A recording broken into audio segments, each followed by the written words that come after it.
You've created a design that's a real hit with your customers, works well with your brand, and gets you good sales. But how can you make the most out of a design that works? The answer is simple: repurpose it. Make more of what sells. An easy way to make extra money off the same design is to introduce products with that design, but with a different fulfillment technique. If the original design was made for DTG, why not try an all-over print or embroidery? That will make your customers feel like you're bringing something new and exciting to your store, but with a design they already know and love. But there's a problem.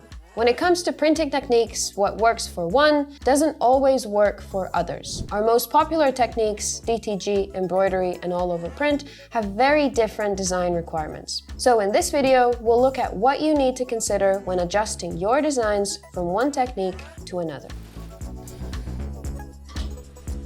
Let's start with the bread and butter of POD techniques, direct-to-garment printing. Now, what I need first is a design that really speaks to me. I've thought over what I want my perfect design to look like, and here's the thing. I'm a Halloween person all year round. I love Halloween, I love the drama of it, the mystery, the witchy Stevie Nicks aesthetic. So I've asked our wonderful design team to prepare a couple of designs for me that would give a kind of Halloween feel. So here's what we have for DTG. A lovely black cat standing majestically in front of the moon.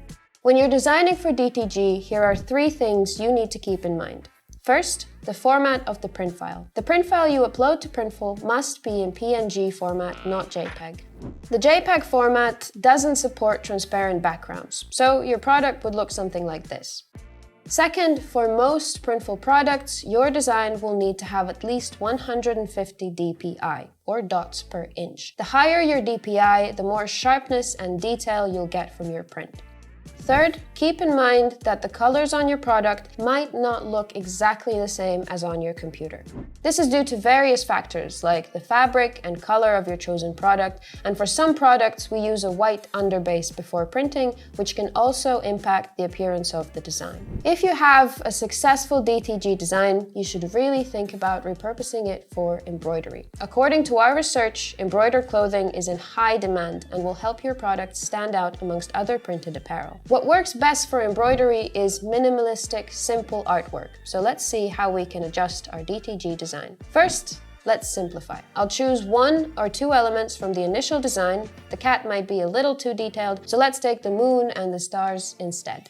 Once you've chosen your elements, think about the size and the composition. The product I've chosen for this design is the cuffed beanie. The embroidery area is quite small and has a more rectangular stretched shape. So let's change up the composition. Let's elongate the rays on each side and make them shorter at the top and the bottom. We should also make the stars bigger because small details will not come out well. Let's scatter them around a bit too to add to the composition. I think that looks quite nice. One more important thing you absolutely need to consider is your line work. You should avoid thin lines. You can see that in our design, we've made the lines much thicker so that the embroidery machine could pick them up properly. Thin lines, small text, or photographic details are a big no when you're designing for embroidery. If you want to learn more about the most common mistakes people make when creating embroidery designs, check out our embroidery do's and don'ts video.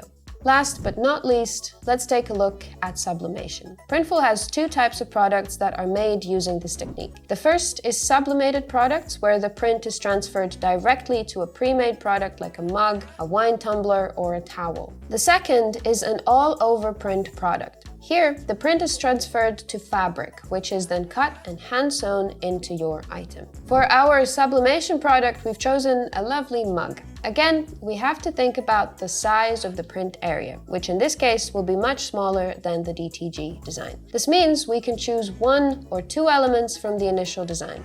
For embroidery, we chose the moon, but this time let's give the cat some love. Since the mug is quite a small item, we'll make the cat a bit less detailed, especially around the face. It'll look just as great. I want to pattern this design on the mug, so we'll rearrange the composition as well and add some stars to fill out the print area. Here's the design. And here's what it looks like on the finished product. Isn't that lovely?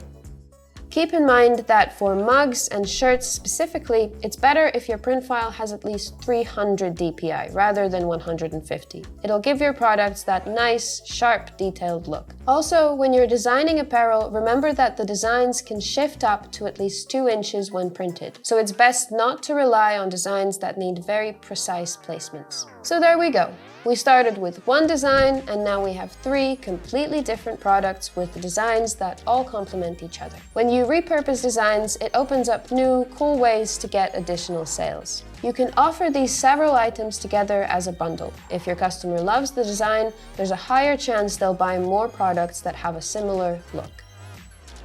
And that's all for today. Let us know if this video was helpful and what other questions you have about the designing process. See you in the next video.